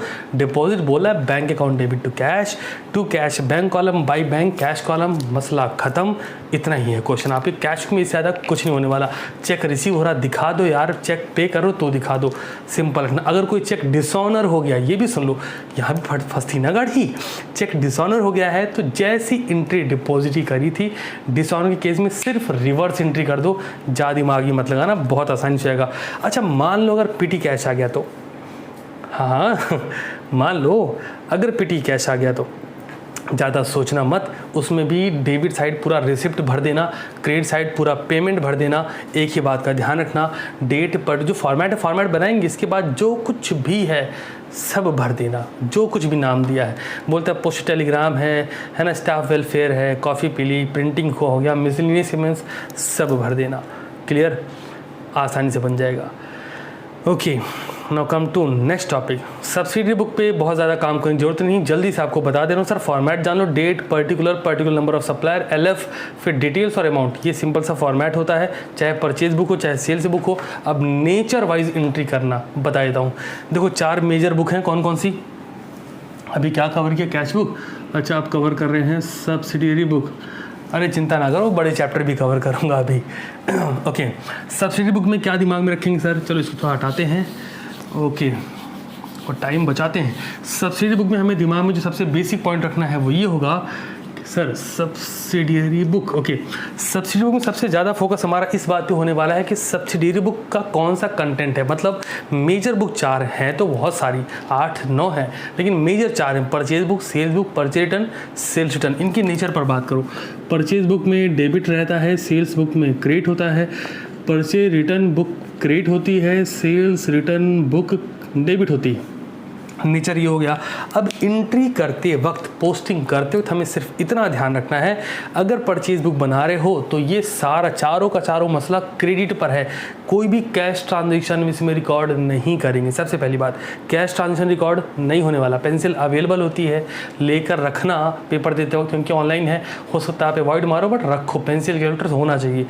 तो अगर बोलते हैं परचेज बुक बनाओ तो जल्दी से ढूंढो कोई कैश ट्रांजेक्शन है तो वहीं कट मार दो, पहला काम सिंपल हो गया। दूसरा, धंधा किस चीज़ का है वो देख लो। स्टेशनरी का बिजनेस है, फर्नीचर का बिजनेस है, इलेक्ट्रॉनिक का बिजनेस है, क्लॉथ का बिजनेस है। पहले धंधा चेक करो, धंधा किस चीज़ का है, चेक कर लिया, झट से वहाँ पे सर्कल मारो, धंधा चेक हो गया। सारे ट्रांजेक्शन पढ़ो, क्या वो ट्रांजेक्शन उस धंधे से रिलेटेबल हैं या नहीं। और दूसरा, कैश में तो नहीं है, कैश वाला पहले कट हो चुका है। अब क्या ढूंढना है कि जिस चीज़ का धंधा है, अगर स्टेशनरी का धंधा है तो सारा ट्रांजेक्शन स्टेशनरी में होना चाहिए, उसके अलावा कुछ भी है रिकॉर्ड नहीं करेंगे। कैश में है रिकॉर्ड नहीं करेंगे, सिंपल सा बैलेंस निकाल के बैलेंस क्रेडिट डाउन करके फिनिश ऑफ। क्या क्या चेक करना है, कैश वाला पहले कट करना है, बिजनेस किस चीज़ का है सर्कल कर लेना है, जिस चीज़ का बिजनेस है सारे ट्रांजेक्शन उससे रिलेट करने चाहिए। अगर उससे रिलेट नहीं कर रहे तो उस ट्रांजेक्शन को उस पर्टिकुलर बुक में रिकॉर्ड नहीं करना है। सर समझ आ रहा है, वो परचेज बुक हो सेल्स बुक हो फ़र्क नहीं पड़ता, सबके लिए सेम पैटर्न चलने वाला है। चलिए अब बढ़ते हैं ज़रा आगे। ओके, तो अगला टॉपिक हमारे पास है rectification of error. Rectification of error, इस पे आप लोग को महारत होगी, मुझे पूरा विश्वास है, क्योंकि बड़ा जम के काम कर रखा है हमने journal, ledger, trial balance, rectification और थ्योरी पे तो भयंकर है, क्यों है कि नहीं। 45 मिनट्स वाली वीडियो आपने कवर की है, ट्रू फॉल्स जितने थे सारे आपको प्रोवाइड कर दिए थे टेलीग्राम पे। तो रेक्टिफिकेशन ऑफ एरर में जल्दी से आते क्या करना है, करेक्ट, रॉन्ग, रेक्टिफाइड। हाँ, PLN एडजस्टमेंट वाले पे जल्दी से बोल देता हूँ क्या करना आपको ध्यान है। हमें 3 स्टेज वेरिफिकेशन करना है, 3 स्टेज वेरिफिकेशन। हम PLN एडजस्टमेंट तभी यूज़ करेंगे जब आफ्टर फाइनल अकाउंट लिखा होगा। अगर आपका रेक्टिफिकेशन या फिर आफ्टर फाइनल अकाउंट प्रिपेयर हो रहा है तो PLN एडजस्टमेंट यूज़ करना है। इसमें भी दिमाग लगाना है। अगर एसेट्स का नाम है, बैलेंस शीट का हेड है तो हम उसका नाम लिखेंगे। अगर PL का हेड है तो वहाँ पे सस्पेंस अकाउंट मस्ट यूज़ करने वाले हो। क्लियर हो गया ना। अच्छा, एक बात और आती है सर, कंपाउंड एंट्री कैसे मूव ऑन करेंगे। सिंपल है। अगर आपको ट्रांजिशन पढ़ने के बाद ये लगा कि यहाँ पे कंपाउंड एंट्री, कंपाउंड का मतलब 3 हेड या 4 5 6 हेड पुट कर देना। अच्छा, उससे पहले ओपनिंग एंट्री बोलता हूँ। ओपनिंग एंट्री अगर क्वेश्चन में करने को आई तो सारी एसेट्स डेबिट, सारी लाइबिलिटीज क्रेडिट। क्लियर, एसेट्स सारी डेबिट, जितनी दी होगी लाइबिलिटीज सारी क्रेडिट। ये जर्नल एंट्री का पार्ट सुनो, एसेट्स सारा डेबिट, लाइबिलिटी सारा क्रेडिट। अगर एसेट्स का टोटल ज़्यादा है तो लाइबिलिटी में 2 कैपिटल, अगर लाइबिलिटी का टोटल ज़्यादा है तो एसेट्स में गुडविल अकाउंट। ध्यान रखेंगे, इधर कैपिटल लिख रहे हो तो ब्रैकेट में बैलेंसिंग फिगर, इधर गुडविल लिख रहे हो तो ब्रैकेट में बैलेंसिंग फिगर। ओके हाँ, तो रेक्टिफिकेशन ऑफ फिर से आते हैं। रेक्टिफिकेशन ऑफ में PLN एडजस्टमेंट बता दिया। आफ्टर फाइनल अकाउंट है तो PLN एडजस्टमेंट यूज़ होगा। और 2 इंपॉर्टेंट पॉइंट बोला, अगर बैलेंस शीट का हेड है तो उस हेड का नाम लिखो। अगर प्रॉफिट लॉस ट्रेडिंग का हेड है तो सस्पेंस अकाउंट लिखो। हम बात कर रहे थे अब कि सर अगर हमें कंपाउंड एंट्री करनी पड़ी तो कैसे करेंगे। सिंपल रखना, अमाउंट ज़रूर चेक कर लेना, कई बार अमाउंट में मिस्टेक होती है। तो ये 79 को 97 लिख दिया तो डिफरेंस अमाउंट कैसे जाएगा, इस पर दिमाग लगा लेना। साथ के साथ आपके दिमाग में ये चीज़ हमेशा चलती रहनी चाहिए कि एंट्री करनी कैसी, करेक्ट एंट्री क्या होगी, रॉन्ग क्या हुई है और रेक्टिफाइड कैसे करेंगे। करेक्ट रॉन्ग कॉपी में नहीं लिखना, सिर्फ रेक्टिफाइड एंट्री ही कॉपी में लिखना है। एग्जाम्पल, आपने एरर के टाइप्स आपको पता है ना। लाइक अगर सिंपल एरर ऑफ प्रिंसिपल बोल रहा है, फर्नीचर खरीदा, परचेज में लिखा तो दिमाग क्या चलता है, फर्नीचर टू कैश होना चाहिए, परचेज टू कैश कर रखा है। मिस्टेक कहाँ पे है, जो करेक्ट टू करेक्ट बोले तो फर्नीचर को डेबिट होना चाहिए, करो debit. Purchase by mistake debit है, रॉन्ग टू करेक्ट अप्रोच लगाओ, correct to correct, wrong to correct. Furniture को डेबिट करो, परचेज गलती से डेबिट है, क्रेडिट कर दो। एक बात ध्यान रखो, अगर चारों में से कोई भी बुक घुसी पड़ी है ना तो उसके नेचर के अकॉर्डिंग रिवर्स मारो उसको। फिर से बताता हूँ, like purchase book debit, sales book credit, purchase return book credit, sales रटना नहीं यार। परचेज बुक खर्चा है, डेबिट करो। सेल्स बुक इनकम है, क्रेडिट करो। इसी का रिवर्स मारो, खर्चे कम तो क्रेडिट। भाई यहाँ लिख रखा है ना, देखो ना, खर्चे कम तो क्रेडिट। और खर्चे, भाई इनकम कम हो गई, इनकम बेचने से इनकम हुई, अभी उसने लौटा दिया तो इनकम क्या होगी, घटेगी, घटेगी तो डेबिट। उसके नेचर के अकॉर्डिंग है ना ये अगर घुसा पड़ा है और बाय मिस्टेक है तो इसको रिवर्स मारो। जैसे सेल करा था मोहन को, एंट्री क्या होनी चाहिए, Mohan to sales, record in purchase book. अरे गलती से परचेज को डेबिट किया ना भाई, तो क्या करना है, उठा के क्रेडिट कर दो, सिंप्लीफाई हो जाएगा। बुक वाली एंट्री आई तो नेचर के अकॉर्डिंग रिवर्स मारो। कंपाउंड है तो अमाउंट चेक कर लो। PLN एडजस्टमेंट यूज़ करने को बोले तो बैलेंस शीट का हेड साथ में है तो उसका नाम लिख दो। और अगर ट्रेडिंग PL का हेड साथ में है तो सस्पेंस अकाउंट लिख दो, हो जाएगा। अंडरकास्ट ओवरकास्ट है तो क्या करेंगे सर, अंडरकास्ट पे सेम, ओवरकास्ट पे रिवर्स। फिर से सुन लो, अंडरकास्ट पे सेम, जैसे बोलते हैं परचेज बुक अंडरकास्ट, तो अरे भैया परचेज बुक डेबिट होती है, अंडरकास्ट पे सेम मतलब डेबिट मारो। बोलते हैं परचेज बुक ओवरकास्ट मतलब रिवर्स मारो। परचेज बुक का नेचर डेबिट का है, ओवरकास्ट हो गई, रिवर्स क्रिएट कर दो। समझ आया क्या। चलो अब बढ़ते हैं आगे, अपन लोग का सबसे फेवरेट टॉपिक BRS। हाँ, इसमें बड़े बच्चे मिस्टेक करते हैं। आपको लगा होगा नहीं सर हम तो आता है हमको, हाँ मुझे मालूम तुम्हें आता है, फिर भी सुन लो। क्या होता है ना कि और स्मार्टनेस में कई बार गलती हो जाती है और अपन थोड़ी चाहते हैं कि आपसे गलती हो। अच्छा, कल का मॉक टेस्ट पेपर ना ईमानदारी से देना, ये नहीं ऑनलाइन है जैसे आजकल ऑनलाइन में आप लोग डील कर रहे हो ना, बड़ा गड़बड़ है भाई। और डस्टर उधर रखा है, कोई दिक्कत नहीं, अभी शुरू करो, अगर कट लगा तो जाएंगे उधर, नहीं कोई दिक्कत ना है। तो चेक करते हैं जरा, BRS कितने टाइप सर। ओ भाई, कैश बुक को बेस बनाया, पासबुक को बेस बनाया और साथ के साथ इन्हीं में डेबिट क्रेडिट कर लेंगे ना, डेबिट क्रेडिट खेलते हैं। और एक टॉपिक अलग से एडजस्टेड कैश बुक या फिर अमेंडेड कैश बुक। तो डिस्कस करते हैं जल्दी से। क्या करना है सर, डेबिट बैलेंस इस पर कैश बुक हुआ तो कैश बुक घटेगी तो बढ़ाएंगे, बढ़ेगी तो घटाएंगे। समझ आ रहा है क्या, मतलब तो यार देखो, स्टार्टिंग चाहे जहाँ से गिने चुने ट्रांजेक्शन है, जैसे cheque sent to bank but not deposited, है ना, cheque issued but not presented for payment up to the date of this statement, या फिर direct deposit by customer to इस bank account, interest charge by bank, commission received by bank, dividend received by bank, bank charge interest, bank paid LIC on his instruction.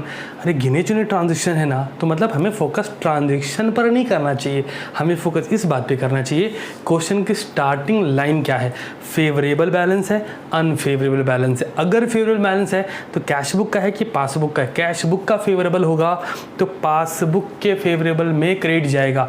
मतलब debit balance as per cash book से शुरू हुआ है तो भाई साहब मिलान कहाँ करना है, credit balance as per passbook आना चाहिए। मतलब ये हुआ कैश का डेबिट पासबुक का क्रेडिट होता है और कैश का क्रेडिट पासबुक का डेबिट होता है। कैश बुक के लिए डेबिट बैलेंस फेवरेबल है, पासबुक के लिए क्रेडिट बैलेंस फेवरेबल है। क्लियर हो गया? हाँ, क्रेडिट बैलेंस पर कैश बुक है तो रूल क्या लगाएंगे अपन, कैश बुक घटेगी तो घटाओ और बढ़ेगी तो बढ़ाओ। अब बात करते हैं एडजस्टेड कैश बुक में। एडजस्टेड कैश बुक में सिंपल सा रूल लगता है, जो ट्रांजेक्शन हमें ऐसा लगता है कि ये कैश बुक में लिखे जाने चाहिए थे, छूट गए हैं, सस्ती सी कैश बुक बनाओ, सारा उठा के उसमें लिख दो, जो बैलेंस निकल के आए वहाँ से क्वेश्चन शुरू करो।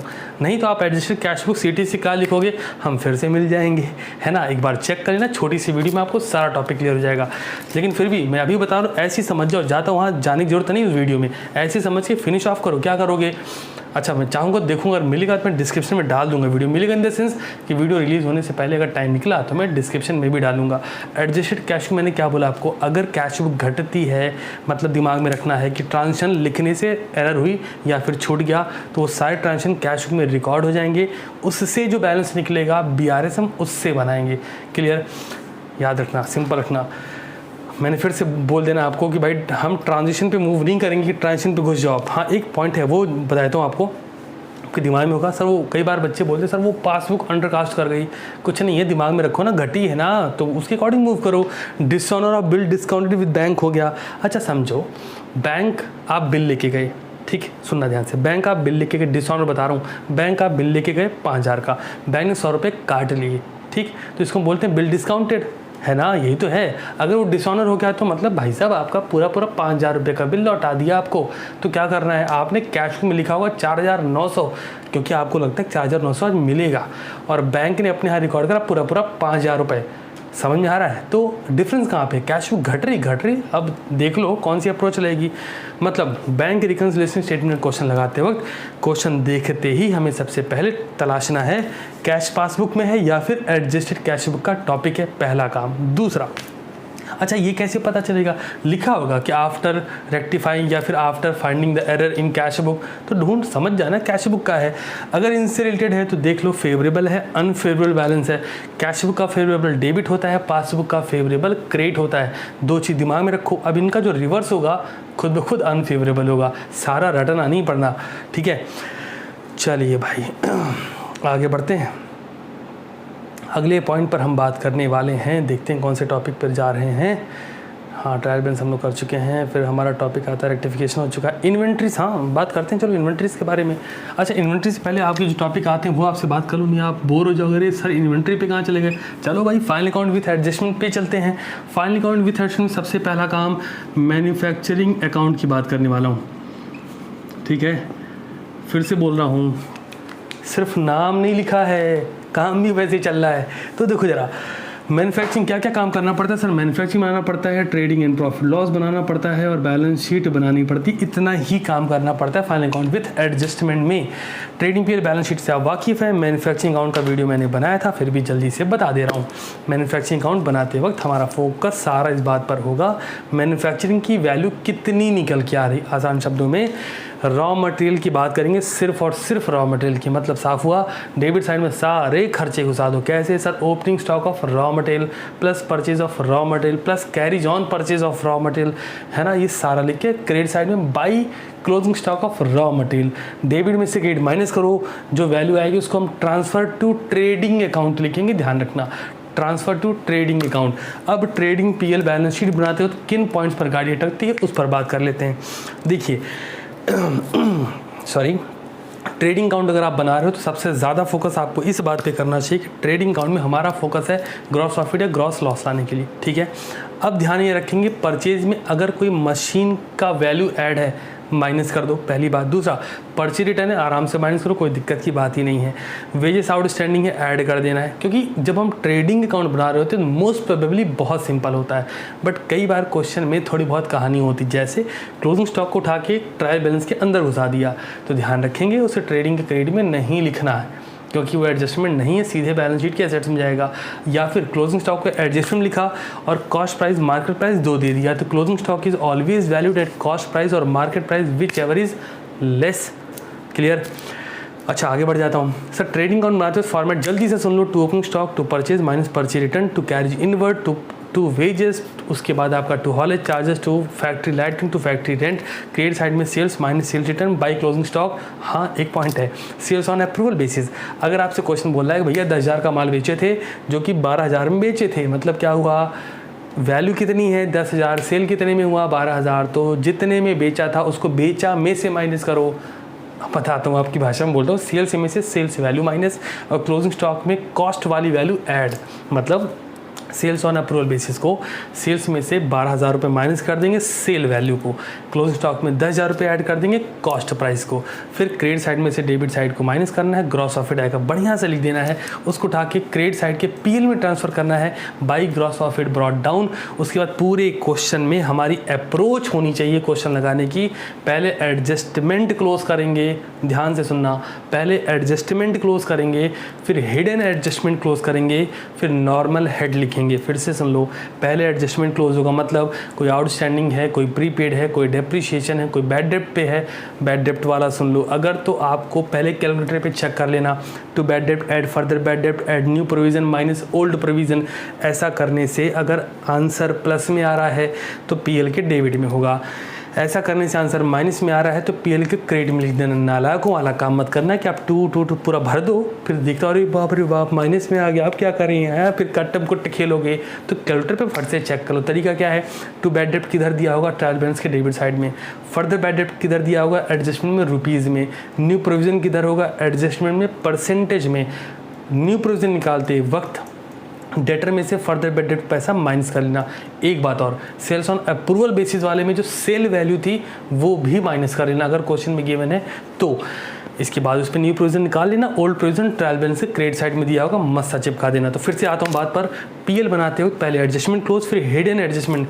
हिडन एडजस्टमेंट में 2 पॉइंट ज़्यादातर होते हैं, लोन का इंटरेस्ट, इन्वेस्टमेंट का इंटरेस्ट। लोन का इंटरेस्ट मतलब क्वेश्चन में दिया 10,000 रुपये loan at the rate of 10%, और उसी के नीचे लिखता है इंटरेस्ट ऑन लोन 800 रुपया। तो भाई 10,000 का 10% 1,000 रुपये होता है, 800 तुमने दिया, 200 आउटस्टैंडिंग है, लिख देना। वो एडजस्टमेंट लिखा ऐसा ज़रूरी नहीं है, उसको हम हिडन बोलते हैं। इन्वेस्टमेंट बोलता है 50,000 किया है 10% के रेट से, 50,000 का 10% होता है 5,000 रुपये, लेकिन उसे नीचे लिखा है इंटरेस्ट रिसीव 3,000 रुपये। तो समझ जाओ 2,000 रुपये हमारे पास अभी मिलना बाकी, एक्रूड नेचर की, आउटस्टैंडिंग मत लिख देना, एक्रूड बाई प्लस करके एक्रूड। क्लियर? इनकम एडवांस में मिली तो क्रेडिट में माइनस कर देना, खर्चे एडवांस हो जाए तो प्रीपेड है माइनस कर देना, और अगर नहीं दिया है आउटस्टैंडिंग है प्लस कर देना आराम से। उसके बाद जो हेड बचते हैं उनको उठा के लिख दो। कैरिज इनवर्ड ट्रेडिंग में जाता है, कैरिज आउटवर्ड पीएल में जाता है, समझ रहे हो? इस तरीके से पीएल आराम से बन जाएगा। अप्रोच क्या है, पहले एडजस्टमेंट, फिर हिडन एडजस्टमेंट, फिर नॉर्मल हेड, ये हो गया। फिर बैलेंस शीट में जाओ, बैलेंस शीट में जाने का सिंपल सा तरीका है, लाइबिलिटीज़ एसेट्स में हम लगाएंगे परमानेंस अप्रोच। 2 अप्रोच से बनती है, एक परमानेंस, एक मतलब ही नहीं, लिक्विडिटी होती है उसको छोड़ दो। परमानेंस मतलब capital plus net profit plus क्या एडिशनल कैपिटल या फिर interest on capital minus drawing minus interest on drawing minus income tax minus LIC minus house hold या कुछ भी जो भी पर्सनल है माइनस कर दो, बैलेंस लिखो। इसके बाद long term liability, non current liability, creditor, bills payable, outstanding, bank overdraft, short term loan, सारा लाइबिलिटी भर दो। एसेट साइड में जाओ, land, building, plant, machine, furniture, fixer, ये सारे होंगे। इनमें डेप्रिसिएशन है तो माइनस कर देना। फिर goodwill, patent, copyright, trademark, design लिख देना, ये सारे ये हिडन वाले हैं। फिर cash stock, debtor, BR, prepaid expense, short term investment, ये लिख देना। समझ आ रहा है कि नहीं? हाँ, डेटर लिखना तो उसमें से वो प्रोविजन वगैरह माइनस कर देना, न्यू प्रोविजन माइनस कर देना, फर्दर बैड डेट माइनस कर देना, मस्त अमाउंट लिख देना। और जब ऐसा करोगे तो बैलेंस शीट मस्त सी मैच कर जाएगी, खुश हो लेना। अच्छा, मान लो नहीं मैच हुई तो क्या करोगे?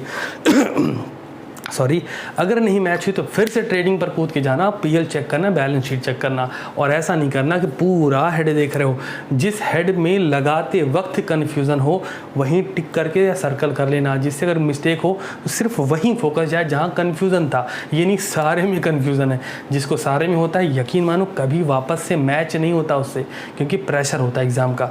ठीक है, चलो अब फाइनल काउंट हो गया। अच्छा, लगे हाथ पार्टनरशिप भी बात कर लेते हैं। इन्वेंट्री वगैरह बात करूंगा क्योंकि हो सकता है कुछ लोग को इंटरेस्ट ही ना आए कि सर इन्वेंट्री समझ ही नहीं आती है ना।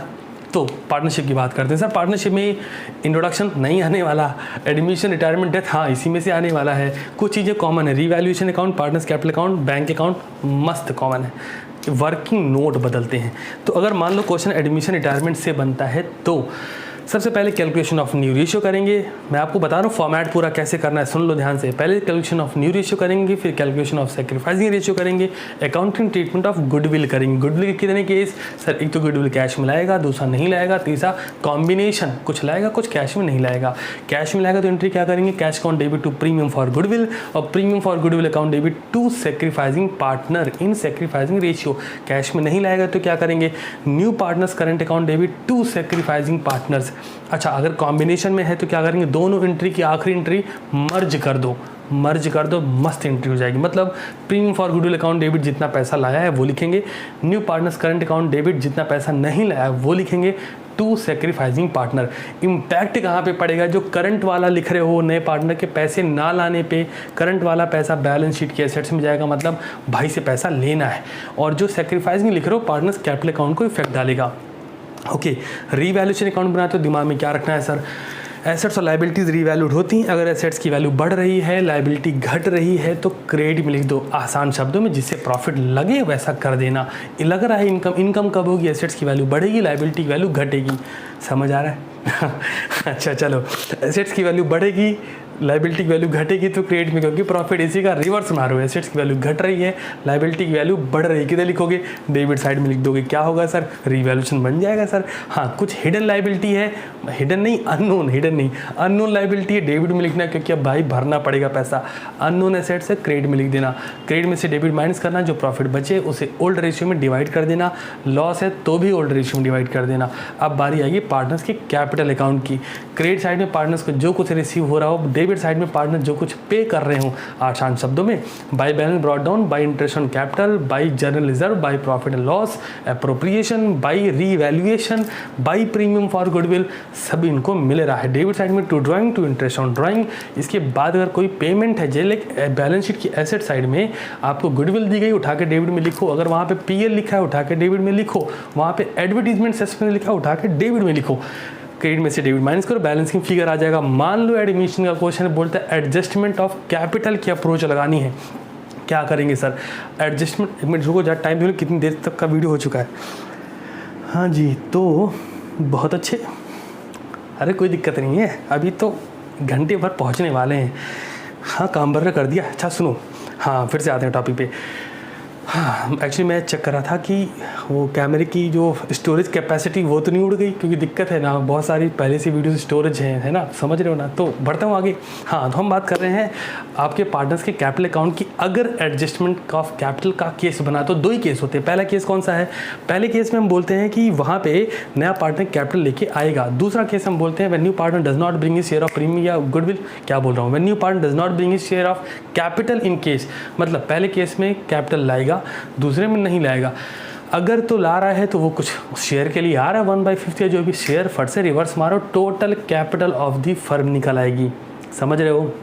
अगर कैश में लाएगा कैपिटल नया पार्टनर, तो क्या करना है, 1/5 के लिए आ रहा है, 40,000 रुपये ला रहा है, तो total capital of the firm is equal to 40,000 into 5/A, 5/1 आप वालों की भाषा में, मतलब टोटल कैपिटल आ गई। टोटल कैपिटल को न्यू रेशियो में डिवाइड कर दो। अब सर न्यू रेशियो में डिवाइड करने के बाद पार्टनर्स कैपिटल अकाउंट में जब आप लिखोगे तो दो इफेक्ट आएंगे क्वेश्चन के अकॉर्डिंग। या तो बोलेगा कैश में एडजस्ट करो, चुप भी है तो भी कैश में कर देना, क्वेश्चन चुप है तो। अगर क्वेश्चन बोलता है करंट में लिखना है तो करंट में लिख दो, जिधर कम पड़े उधर कैश या करंट लिख देना। कैश में लिख रहे हो तो बैंक अकाउंट में ही इफेक्ट आएगा, करंट में लिख रहे हो तो जिधर इफेक्ट हो उधर ही उसको गिरा देना, मतलब ये हुआ। पार्टनर्स कैपिटल के डेबिट साइड में इफेक्ट है तो बैलेंस शीट की लायबिलिटी में, पार्टनर्स कैपिटल क्रेडिट साइड में इफेक्ट है तो बैलेंस शीट की एसेट्स में। अच्छा, ओरल अकाउंटेंसी कैसी लग रही बताना कमेंट में। तो हाँ, तो अगर मैंने बताया कैश में कैपिटल आएगा तो अच्छा, मान लो कैपिटल नहीं ला रहा तो कोई दिक्कत ना है जी, कैसे करेंगे फिर? सिंपल रखना है, पार्टनर्स कैपिटल अकाउंट बनाना है। जो रिमेनिंग पार्टनर्स हैं, मतलब ओल्ड पार्टनर्स हैं, ओल्ड पार्टनर्स की कंबाइंड एडजस्टेड कैपिटल, मतलब पार्टनर्स कैपिटल का क्रेडिट साइड ऐड करेंगे, जो लिखा है सब डेबिट साइड ऐड करेंगे, ओल्ड पार्टनर का जो डिफरेंस आया दोनों को ऐड करेंगे। Reverse remaining share of new partner, मतलब अगर नया पार्टनर 1/5 के लिए आ रहा था तो रिमेनिंग शेयर कितना 4/5 रिवर्स, मतलब 5/4 इनटू जो अमाउंट है दोनों का टोटल, ओल्ड पार्टनर का मल्टीप्लाई मारो, टोटल कैपिटल निकल जाएगी। फिर से सेम काम, टोटल कैपिटल आ गई, न्यू रेशियो में बांटो, जिधर कम ज़्यादा हो कैश दिखा देना। बैंक अकाउंट कैसे बनेगा sir? Opening balance debit side में लिखो।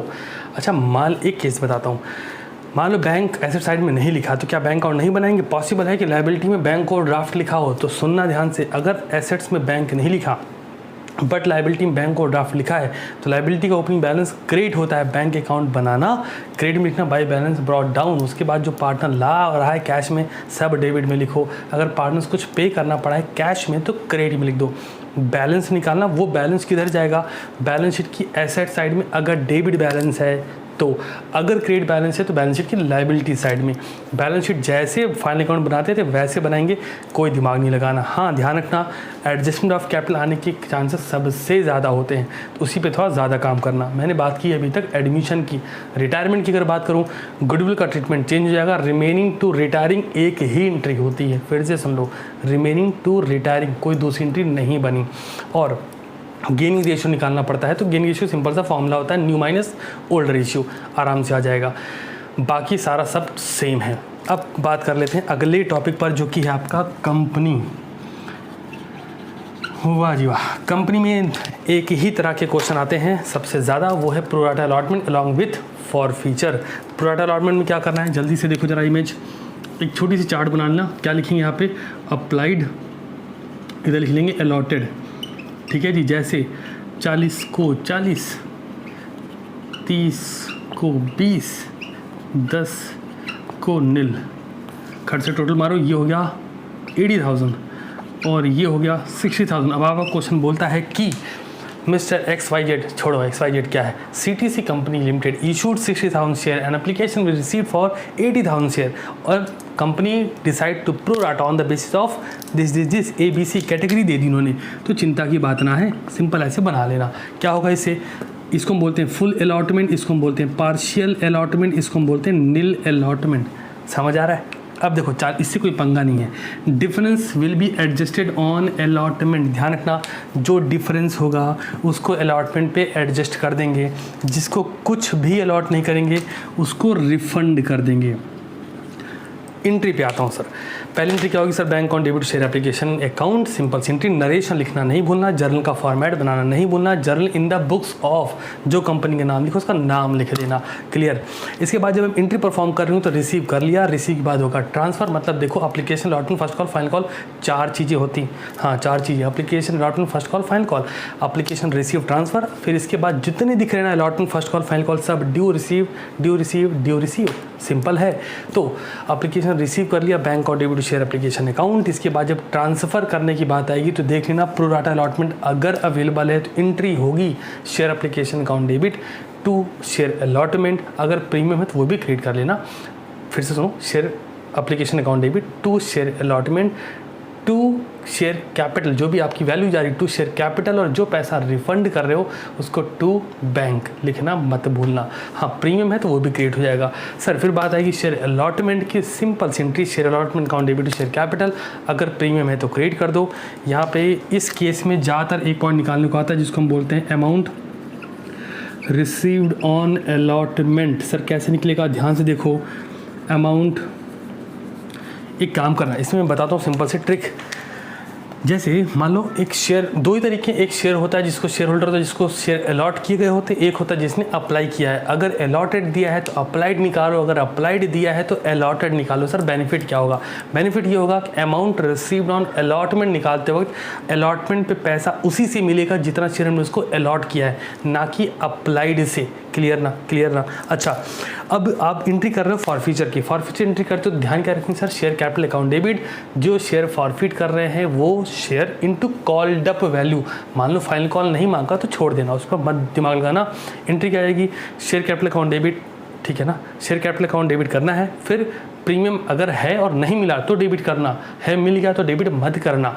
Share capital account debit. अब जो नहीं मिला, to share allotment, to share first call, to share final call. अगर फाइनल कॉल मांगा नहीं तो लिखना नहीं, ये भी ध्यान रखना। To share for future, simple है। रीइशू कैसे करेंगे sir? Bank on debit to share capital, basic entry है। प्रीमियम पे है तो क्रेडिट कर दो और डिस्काउंट पे है तो फॉर फ्यूचर को डेबिट कर दो। आखिरी में सिंपल सी एंट्री होती है कैपिटल रिजर्व में ट्रांसफर करने की। Share for future account debit to capital reserve account, मसला खत्म। हाँ, कैपिटल रिजर्व निकालने का फॉर्मूला है, क्या है sir? Forfeited amount upon forfeited share into reissued share minus loss on reissue. फिर से बोलता हूँ, forfeited amount upon forfeited share into reissued share minus loss on reissue. देखो आज अभी मॉक टेस्ट है इसलिए मैं बहुत फास्ट रिवाइज करा रहा हूँ, बिकॉज पहले से प्लान नहीं था इसका। एग्जामिनेशन में एक बड़ी वीडियो बनाऊंगा, चिंता मत करना, और ऐसा रिवीजन दूंगा ना आप कहोगे सर कुछ किया इस बार, क्योंकि हर बार कुछ नई चीज़ें लाएंगे आप लोग के लिए। क्योंकि अब तो यार मतलब मज़ा आ रहा है यूट्यूब पे भी आप लोग के साथ, क्योंकि आप पे कमेंट्स रीड करता हूँ तो फील आता है भाई काम सही चल रहा है। तो मैंने अभी तक आपको बता दिया कंपनी का, अगर मान लो डिबेंचर से रिलेटेड आ गया, वैसे आएगा नहीं, बट अगर आ गया, क्योंकि रिडेम्पशन आपके सिलेबस में नहीं, ना ही प्रेफरेंस शेयर करना डिबेंचर का, लेकिन अगर इशू को आ गया तो ज़्यादा पंगा मत पालना। कंसिडरेशन अदर देन कैश अगर 3-4 नंबर में बनाना, 4 नंबर में, तो कैसे करोगे? डिबेंचर इशू कर रहे हो, लाइक एसेट्स खरीदा उसके बदले में डिबेंचर दे दिया, क्या एंट्री होगी sir? Assets account debit to vendor, vendor account debit to debenture. अब क्वेश्चन बोलेगा कि कितने डिबेंचर इशू किए, तो फॉर्मूला सुनो, amount payable divide by number of debenture. हाँ, बड़ा आराम से हो जाएगा, ठीक है ना? सस्ते से काम कर लोगे। पार्टनरशिप की कंपनी की फाइनल अकाउंट हो गया, और क्या बच रहा है सर? इन्वेंट्री है, डेप्रीशिएशन है, बड़ा सारा सिलेबस है नहीं। अच्छा चलो इन्वेंट्री थोड़ा सुन लो। हाँ मुझे मालूम मन तो नहीं लगेगा, मैं उतना डिटेल में जाऊँगा भी नहीं, क्योंकि जब इसको आपको ढंग से पढ़ाऊँगा तब डिटेल करूँगा। चलो जल्दी सुनो। इन्वेंट्री में जो मेन मेथड है वो 3, FIFO LIFO weightage. Sir FIFO LIFO weightage में क्या होता है? First in first out, last in first out. Weightage में दोनों का मिला के एवरेज निकालना है। अब कुछ बेसिक चीज़, मैं इसको बहुत डिटेल नहीं करूँगा, और आए तो छोड़ देना, कोई दिक्कत ना है। इसको जब पढ़ाऊँ उसके बाद अटेम्प्ट करना। हाँ, एक टॉपिक है कंसाइनमेंट, हो इसके बाद है आपका NPO, वाह भाई वाह। फिर है डिप्रीशिएशन, अरे बड़े सारे टॉपिक हैं यार। और क्या है, देखते हैं भी क्या है। हाँ, इन्वेंट्री बात कर रहे थे। फीफो लीफो वेटेज 3 मेथड होते हैं। अगर थ्योरेटिकल बना तो लिख देना, न्यूमेरिकल छोड़ देना, कोई दिक्कत नहीं। जिसको आता है हाँ आप ज़रूर करना, बाकी इसको जब मैं और डिटेल करूँगा तब बात करूँगा। अब बात करेंगे कंसाइनमेंट पे। कंसाइनमेंट पे 2 चीज़ पे काम करना है। पहला कंसाइनमेंट पे प्रॉफिट निकालने पे, दूसरा कंसाइनमेंट जो कंसाइनमेंट कितना पैसा देगा, और तीसरा 3 पे काम करना है कंसाइनमेंट स्टॉक निकालने पे। कंसाइनमेंट स्टॉक जब निकालो 2 बातों का ध्यान बहुत अच्छे से रखना। सर कंसाइनर के हाँ एक थ्योरी लिख लो, इन्वेंट्री वाले टॉपिक से लिख लो, बुक में दी है, बेसिस ऑफ डिफरेंस निकाल के लिख लेना। फिर बात करूँ periodic inventory system, परपीचुअल inventory system theory है, लिख लो।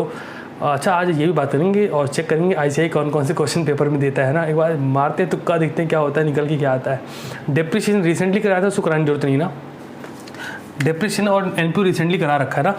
हाँ ठीक है। कंसाइनमेंट भी कराया, बट बात कर ले रहा हूँ थोड़ी सी आपसे, क्या दिक्कत है। हाँ तो थ्योरी आपको बता दी। कंसाइनमेंट हम बात करते हैं, अगर कंसाइनमेंट स्टॉक निकालना है तो हमें ध्यान रखना कि कितनी की वैल्यू पे जा रहा है। कंसाइनर के एक्सपेंस ऐड करना, कंसाइनी के वो एक्सपेंस ऐड करना जो उससे रिलेटेड है, बाकी मत करना। ये बहुत इंपॉर्टेंट पॉइंट, इसको ध्यान रखना। अच्छा मान लो आपके में इशू है ना, तो आप बहुत पंगा आ रहा है तो आप एक बार सर्च मारना कंसाइनमेंट स्टॉक, वैल्यू मिल जाएगी। कैसे है calculation of consignment stock, video मिल जाएगा, बहुत छोटा वीडियो, आप फट से कवर कर लोगे, है ना। अब सुनना जरा बात ध्यान से। कंसाइनमेंट डिफरेंस वगैरह मत जाना कि कंसाइनमेंट सेल्स में क्या डिफरेंस है। कमीशन पर काम कर लेना, कमीशन कैसे निकलता है, हाँ बहुत अच्छे से काम करना इस पर, क्योंकि बड़ा ज़रूरी चीज़ है। अब बात करें मतलब एंट्री वाइज जाना, अगर तो एंट्री पे देखो कई बार बच्चे कंफ्यूज होते हैं, एंट्री करनी ही पड़ेगी सर, ऑप्शन नहीं है। तो आप ये ध्यान रख कंसाइनमेंट की नॉमिनल अप्रोच लेके चलना, कभी गलती नहीं होगी आपसे, मस्त सा क्वेश्चन लगा के आओगे, ठीक है। हाँ जो मैं बात करने वाला हूँ आपसे ओके एंट्री सुनो जरा, जैसे जैसे जैसे मान लो अगर कुछ सिक्योरिटी डिपॉजिट वगैरह दे एंट्री क्या होगी, cash account debit to deposit, या फिर कैश अकाउंट डेबिट टू देने वाला कौन, कंसाइनी, तो कैश अकाउंट या bank account debit to simple सा कंसाइनी रखना। अच्छा मान लो गुड्स सेंट ऑन कंसाइनमेंट हो रहा है तो एंट्री क्या करेंगे, consignment account debit to goods sent on consignment. ऐसी बेसिक एंट्री दिमाग में रखना। कुछ पॉइंट बोल रहा हूँ जल्दी से सुनो। कंसाइनमेंट अकाउंट बनाते वक्त the consignor prepare a consignment account, ये दिमाग में रखो, relating to consignment in order to ascertain the profit loss. क्यों बना रहा है, प्रॉफिट लॉस जानने के लिए कंसाइनमेंट भी। कंसाइनमेंट क्या है, वो कंसाइनर जो मालिक है, वो कंसाइनी जो एजेंट है उसके पास स्टॉक भेज रहा है बेचने के पर्पज से, भैया तो सेल्स बढ़ा दे हमारी। दूसरा नॉमिनल अकाउंट है एज लाइक ट्रेडिंग पीएल, मतलब साफ है, खर्चे डेबिट में होंगे, इनकम क्रेडिट में होगी। चाहे कंसाइनर खर्चा करे चाहे कंसाइनी खर्चे करे, डेबिट में लिखना है, कोई भी इनकम हो रही है तो क्रेडिट में लिखना है। तीसरा consignment account is debited with cost of goods consigned, ये सुनो एंट्री अगर करनी है तो consignment account is debited with cost of goods consigned, expense incurred by consignor and consignee, commission payable to consignee. रटा नहीं रहा हूँ, समझा रहा हूँ, खर्चे, कंसाइनर खर्चा है, कंसाइनी खर्चा है, कंसाइनी का जो कमीशन है सब किधर लिखेंगे, डेबिट साइड में। अगला consignment account is credited with sales proceed, abnormal loss, closing stock, cost of goods written by consignee। फिर से सुन लो, क्रेडिट किसे कैसे करेंगे, sales proceed, abnormal loss, closing stock and cost of goods return by consignee. अगला और आखिरी point, excess of credit over debit is regard as profit and vice versa. जो भी एक्सेस कर रहा है वो आप कर सकते हैं प्रॉफिट के हिसाब से। अगले पॉइंट पर मूव कर जाते हैं सर। अगला पॉइंट है आपके लिए, okay okay okay, next point की बात करने वाला हूँ जल्दी से। बिल्स ऑफ एक्सचेंज बहुत ज़्यादा दिमाग नहीं लगाना, सिंपल सा रखना दिमाग में। क्या सर अगर आपको एंट्री करनी है तो कैसा, ले देखो, इधर बेचेगा इधर खरीदेगा, इधर बिल लिखेगा इधर एक्सेप्ट करेगा, इधर पैसे रिसीव होंगे ये वाला पैसे पे करेगा। अच्छा बेचने पे क्या होगा, मान लो बी को बेच रहा है, बी टू सेल्स, ये परचेज कर रहा है तो क्या करेगा, परचेज टू ए। अब ये बिल लिखेगा, क्या एंट्री बनेगी आपकी, लाइक बिल्स ऑफ एक्सचेंज, जो भी बी आर बनना है, B R account debit to फलाने, और इधर क्या बनेगा, फलाने डेबिट टू बीपी। समझ आ रहा है। अब ये पैसे पे करने वाला लेकिन नालायकी कर गया तो आएगा नोटिंग चार्ज। नोटिंग चार्ज की एंट्री ड्रॉयर के यहाँ नहीं होती, किसके यहाँ होती, सिर्फ ड्रॉयर के यहाँ होती है। एंट्री कर दो। एक पॉइंट आता है इंडोर्समेंट का, तो इंडोर्समेंट पे ड्रॉय से कोई लेना देना नहीं होगा, ड्रॉयर क्या एंट्री होगी, सीधे इंडोर्सी क्या एंट्री हो जाएगी। Clear. On the time of payment endorsee की यहाँ एंट्री होगी और ड्रॉय की यहाँ होगी, ड्रॉयर से मतलब नहीं होगा। बिल में 3 केस बनते हैं, मैच्योरिटी डेट तक ड्रॉयर अपने पास रखे, या फिर बिल डिस्काउंट करा ले फ्रॉम बैंक, या फिर वो दे दे इंडोर्सी को। 3 ही केस हैं। तो जिसके पास at the end of time या at the end of maturity और the time on the time of maturity bill जिसके पास होगा, रिसीविंग की एंट्री उसके पास होगी। आसान शब्दों में, अगर बिल ड्रॉयर के पास है तो रिसीविंग इनके यहाँ होगी और पेमेंट ड्रॉय के यहाँ पेमेंट हर बार होगी, इस बेचारे को पैसे देने। ठीक है, बिल ड्रॉयर के पास है तो एंट्री ड्रॉयर के यहाँ रिसीविंग कर देना, बिल डिस्काउंट फ्रॉम बैंक तो एंट्री बैंक के यहाँ कर देना, अगर बिल इंडोर्स कर दिया है तो एंट्री रिसीविंग वाली इंडोर्सी के यहाँ कर देना। बिल्स ऑफ एक्सचेंज भी बता दिया है। ओके, बिल्स ऑफ एक्सचेंज हो गया। और देख लेता हूँ सर कौन सा पॉइंट आपको बता सकता हूँ। Goods on turn approval basis छोड़ देना 4 नंबर के लिए, अकाउंट करंट भी छोड़ देना 4 नंबर के लिए। अगर आपको आता है तो ज़रूर अटेम्प्ट कर लीजिएगा। बाकी इन टॉपिक को मैंने पढ़ाया नहीं तो बहुत ज़्यादा डिटेल नहीं करूँगा, क्योंकि मैं चाह रहा हूँ कि इस बार इसको भी ढंग से कवर कर दूँ। क्या कहते हो? तो देखो यार, अब बात कर लेते हैं किस तरह से आपका पेपर कल दिखना चाहिए। एक अप्रोच लेते हैं जिससे आपका जब पेपर आए, अभी पेपर तो आया नहीं क्योंकि पेपर तो आपको कल मिलना है, मतलब मिलना आज ही दोपहर में 2 बजे। आप वीडियो सुबह में देख रहे होगे, वीडियो में रात में रिकॉर्ड कर रहा हूँ। तो पेपर कैसा आना चाहिए, बैंक मैं क्वेश्चन लिख देता हूँ कौन कौन से क्वेश्चन देखने को मिलने चाहिए, और चेक करेंगे कल ऐसा हुआ कि नहीं। PRS रेक्टिफिकेशन, कंपनी से प्रोराटा अलॉटमेंट, बस वीडियो एंड हो रही सर। कंपनी से प्रोराटा अलॉटमेंट, पार्टनरशिप से मुझे ऐसा लगता है कि एडमिशन का टॉपिक आना चाहिए, वो भी एडजस्टमेंट ऑफ कैपिटल का। Final account with adjustment definitely होना चाहिए और मुझे लगता है 10 नंबर में आना चाहिए। अच्छा सुनो, नंबर की बात है ना, 10 10 10 10 10 कंसाइनर है, लिख के ले लो, ये तो रहेगा। इसकी बिना क्वेश्चन कहाँ है, NP और एक कन्फर्म है 10 नंबर। अच्छा ये पॉसिबल ये 4 नंबर में शिफ्ट हो जाए और ये 5 नंबर में शिफ्ट हो जाए, बाकी सब 10 नंबर वाले 10 20 30 40 50। अच्छा दोनों मिला के मान लो 60। और क्या कर सकते हैं सर, इन्वेंट्री आएगी बट मैंने बोला नहीं तो बहुत ज़्यादा उस बारे में बात नहीं करूँगा। कंसाइनमेंट कर लिया, NP कर लिया, डेप्रिशिएशन, हाँ डेप्रिशिएशन कर लो। चलो इस बार 10 नंबर रखो, डेप्रिशिएशन। और क्या है सर, और क्या है सर? ओ इतनी बड़ी चीज़ बोल रहे हैं हम लोग, थ्योरी 16 नंबर रखो, कैसे सर 12 + 4, और देखते कितने नंबर दिलाए आपको 10 20 30 40 50 60 70 80। हाँ बहुत अच्छे नंबर हैं, नंबर बुरे नहीं हैं। अरे अभी क्या है ना, सारा टॉपिक पढ़ाए, जैसे अकाउंट करंट मैंने भी नहीं बोला आपको, सेल्स ऑन अप्रूवल बेसिस नहीं बोला, बिल्स ऑफ एक्सचेंज मैंने लिखा नहीं है, आ गया तो अटेम्प्ट कर लेना। अरे लिख लेते हैं यार, 90 नंबर तो कर लूँ, है कि नहीं। बिल्स ऑफ एक्सचेंज चलो 90 नहीं मज़ा आती ना। तो अब मुझे ऐसा लगता है कि कल के पेपर में एक बात है ना, कल का पेपर सब लोग अटेम्प्ट करना। यही रीज़न अपना शेड्यूल बिगाड़ के आपके लिए वीडियो डिज़ाइन करी है, एंड आई बिलीव कि ये वीडियो आपके लिए काम ज़रूर करे। मैं नहीं चाहता कि आज आप वीडियो में बहुत कुछ करो, हाँ मुझे कमेंट में ज़रूर बताना कि मेरा ये छोटा सा एफर्ट आपके लिए हेल्पफुल रहा कि नहीं, बिकॉज आपके फीडबैक ही हमारे लिए सब कुछ हैं। और मिलता हूँ बहुत ही जल्द, और हाँ आपके जितने मॉक टेस्ट पेपर होने वाले हैं ये सारे रिवाइज कराऊंगा, टेंशन ना लेना। और मिलता हूँ बहुत ही जल्द, और तब तक के लिए all the very best. Paper ज़रूर करना और अटेम्प्ट भी पूरा करना।